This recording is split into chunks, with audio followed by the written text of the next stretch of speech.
First, we cut the aluminum bar into blocks, creating the initial blank that forms the foundation of our cylinders. Next, the blanks are immersed in a lubrication pool. This reduces friction during the forming process and ensures smooth operation. We use high-temperature suitable lubricants for optimal performance.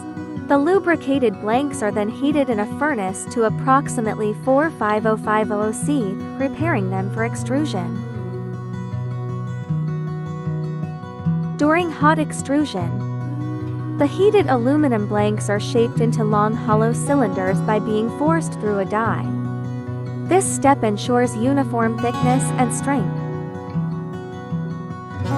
Pressing the cylinder into a heated form creates the neck. The tanks are solution heat treated to a T for condition for 1 hour. A water quench followed by a T6 aging process hardens the relatively soft aluminum alloy by changing its molecular structure.